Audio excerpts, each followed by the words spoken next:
Greetings, my friends. Father Leo here again, and a little bit of food for thought for the August the 14th and the 20th Sunday in Ordinary Time. And this is going to be kind of I hope, an interesting posting this morning, a little different perhaps. I want you to see behind me the picture on the wall. It's a picture I had framed, and it's a picture of Mother Earth giving birth, and the baby within the womb is within the earth, and it has to do with motherhood and the earth, and the sacredness of both, and the potential, the baby, of course, the tremendous potential that's included in the womb of the earth.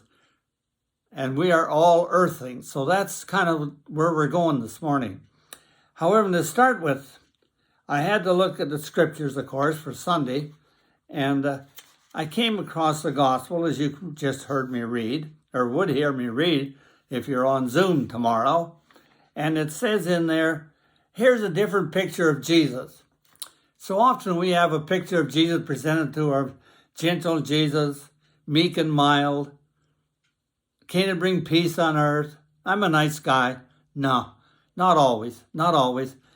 Jesus was a well-rounded personality. And one side of him, Jesus says to his friends, I've come to bring fire to the earth. Oh, trouble. Contagious. And then he goes on, do you think I've come to bring peace? No, I tell you, but rather division. And there will be conflict because of me. There will be a lot of disagreements, dissensions, and even open conflict because of me. And you know, of all the images of Jesus that are so popular today, I've always felt this is my special gospel, always has been.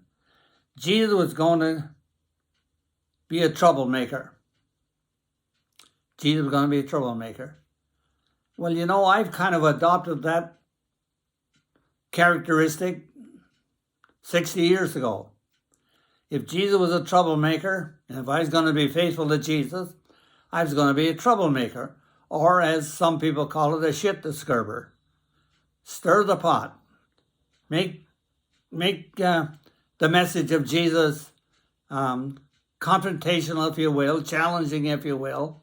And of course, the first reading from Jeremiah shows you that people who stir the pot or bring division, well, Jeremiah got thrown into a well where there's no water, only mud and no food. So, you know, it can kind of dangerous work being a troublemaker in the sense of how Jesus was a troublemaker. And how it's not that he himself, but that his audience, even today, in some places, you hardly recognize what Christianity am I going to choose. There's so many different brands. It's like going into a supermarket, what kind of food do I want? Well, there's that many brands of Christianity. So, having said that, let's get on with it. So, we're going to be talking about motherhood, going to be talking about that and giving birth. The other thing that caught my attention was the Toronto Star this morning, and it's about a woman. A woman, she's a beautiful young woman from Afghanistan. And she writes about, my anger rose on Sunday, August the 15th, 2021, the evening Kalabun was captured by Taliban.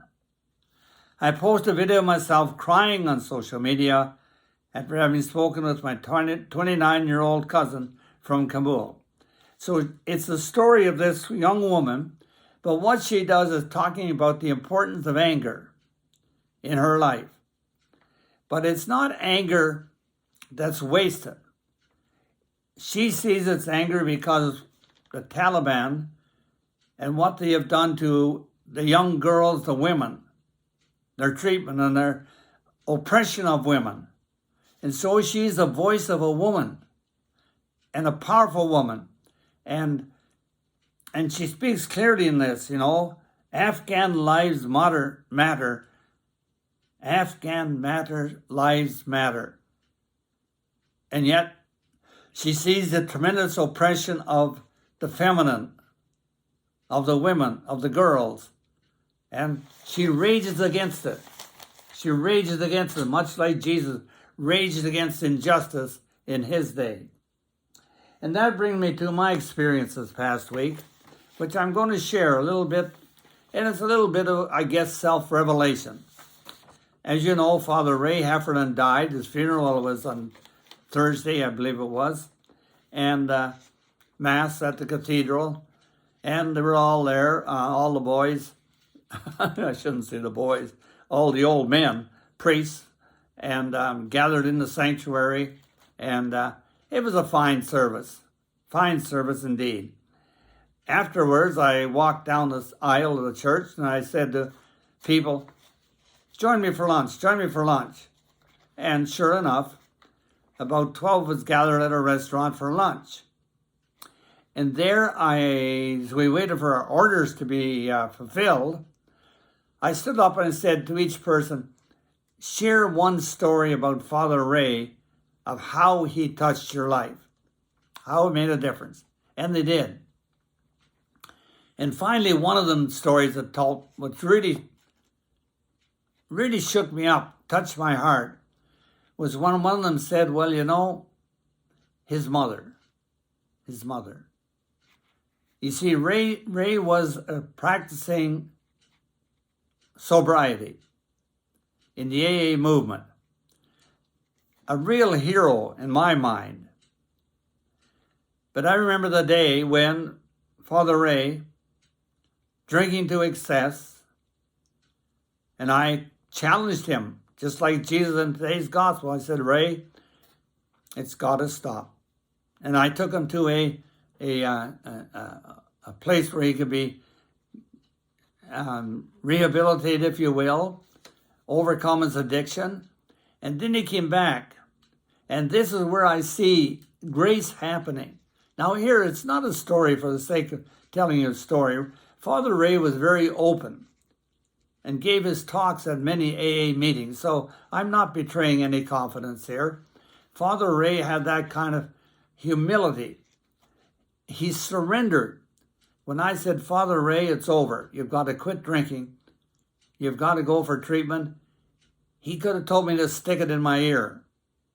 He didn't. He was enough of a man to surrender, and he came back to us as a man. Resurrection. It's a new life. This is a form of resurrection for Ray. He had to die. He had to die to drinking alcoholic beverages. He had to die to that. And that was a terrible death. Painful.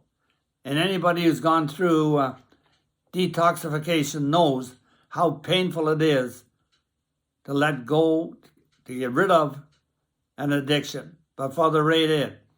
But here's the point I want to make.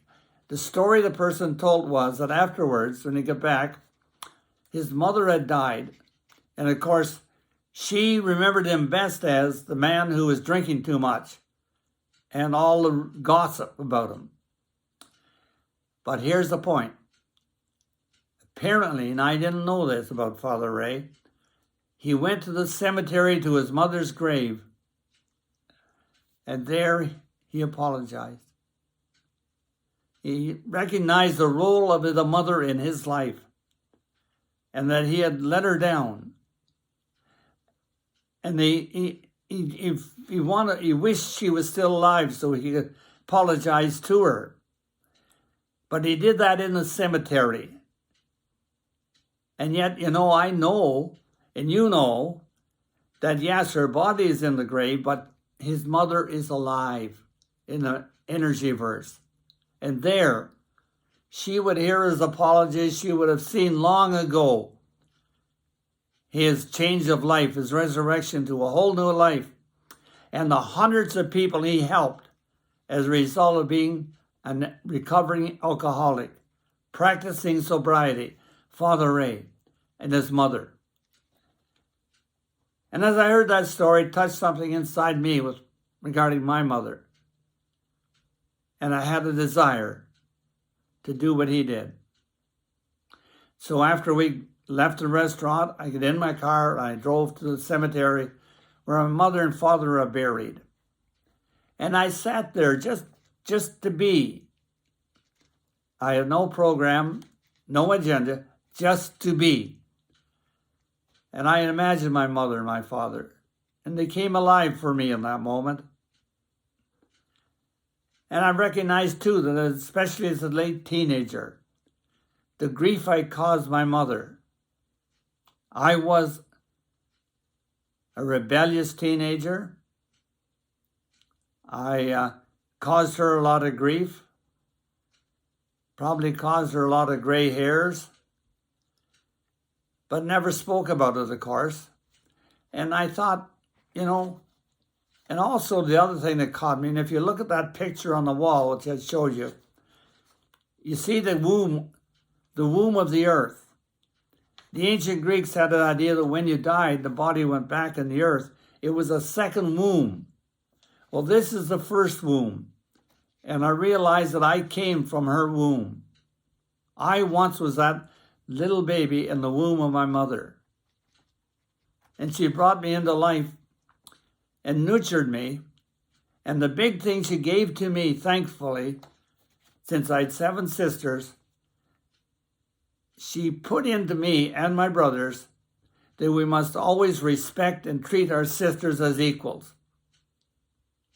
There was no such a thing as the men are superior and the women are inferior. My mother was a strong woman, and I saw that in her, where time and again she spoke out against authorities in defense of the weak. She did. She was not obnoxious, but my God, she was strong. And she spoke out. She wasn't afraid. And she had that courage or her conviction. But to me, she was a beautiful woman from that perspective. And so, I sat there in the cemetery and I thanked my mother again for giving me birth, for raising me, for breeding into me a respect for women and the feminine. And that was really a healing thing for me to do that on that Thursday afternoon, to sit there and have that conversation with her and how she really was a shaper. And also her compassion. The mother, the feminine, was so strong in her. She was a woman before her times in a way. And as I drove home, I thought of another woman who I am familiar with. Maybe many of you are. She's called Julian of Norwich. Now, Julian was an anchorage, which means an anchorite means she didn't join a religious orders. But at the particular time in the 14th century, the Black Plague was raging throughout Europe and England. 50% of the people in England died. And it was in the midst of that terrible plague, much like our pandemic, that she stood as a shining light. She lived in a little cell attached to a church with an opening into a sanctuary where she could watch the celebration of Mass.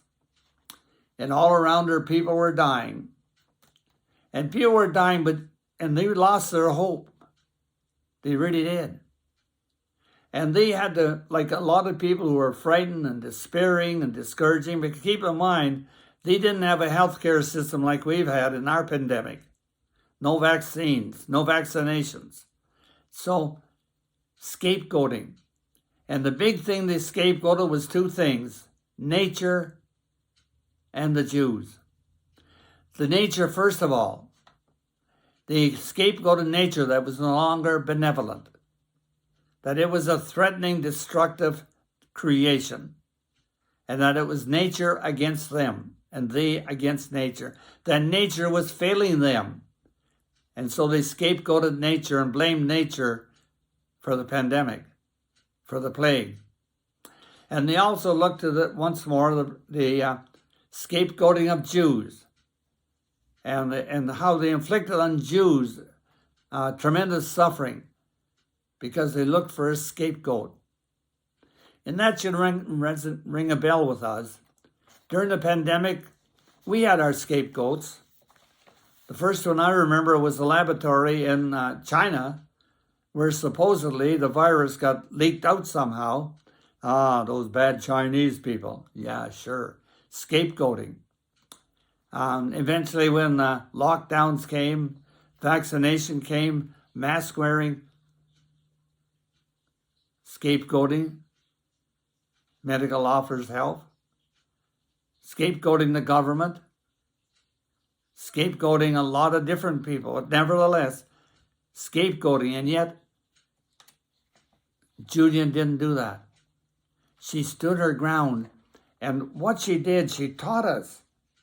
She taught us during the plague about motherhood, because one of the things she taught so clearly was the motherhood of God.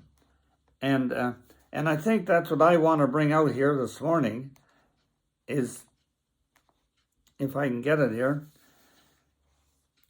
she was living during that great plague in the 14th century, and she didn't turn against nature, but rather, like this picture behind me, she still saw nature and creation as benevolent, as life-giving, as Mother Earth.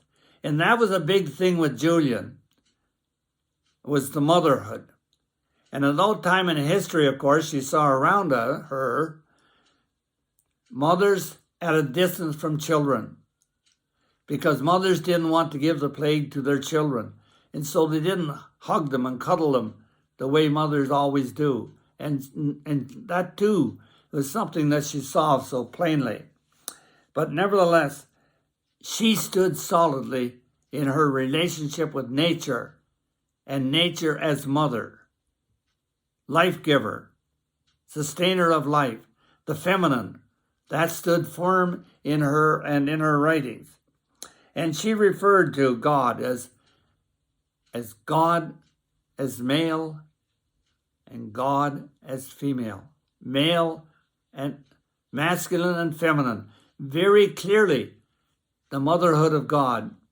And of course, talking about God as mother really changes changes us as people. When we consider for so long, God has been a male, a he.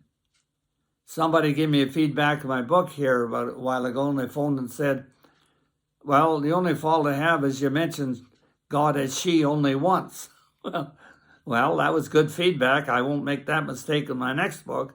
But having said that, at least I broke a little bit anyway, saying once, but I don't know. I intended to do it more often, but I guess I missed it. But anyway, not Julian, she didn't. God is masculine, God is feminine. And then when she goes on, though, from there, she talks about Mother God. And as Mother God, the big characteristic she sees in Mother God is compassion. But it's compassion that's compassion in action. That's the thing. A lot of people are very compassionate, but they never do anything about it. Not so with Julian of Norwich. She said that God as mother, feminine side of God, the feminine aspect of God, that she is active. And she brings out the whole notion that compassion, the fruit of compassion is justice. You can't have compassion without justice of some kind or another. And she was very strong on that, Julian was. The motherhood of God and justice. So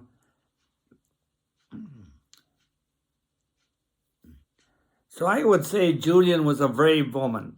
Way back in the 14th century, she was already breaking forth the notion of God, opening it up to a whole different dimension of seeing.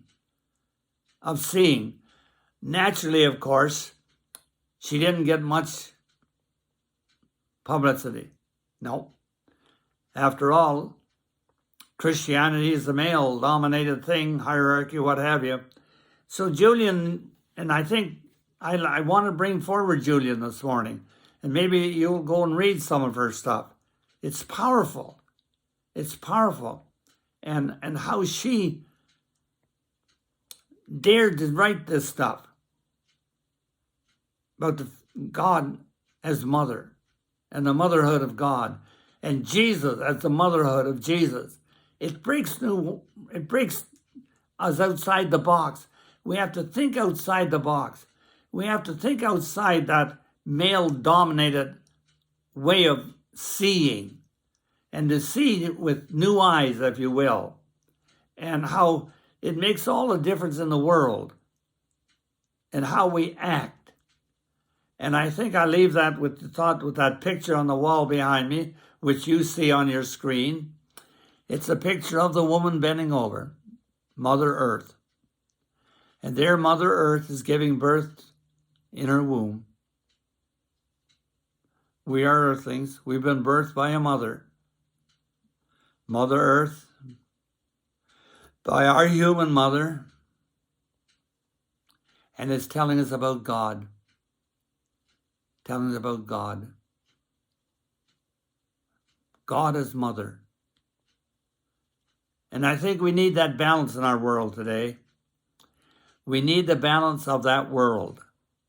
And not being afraid, first of all, to see it ourselves, and then when we see it ourselves, not being afraid to say, Our Father who art in heaven, yep. Our Mother who art in heaven, yep. Father, Mother.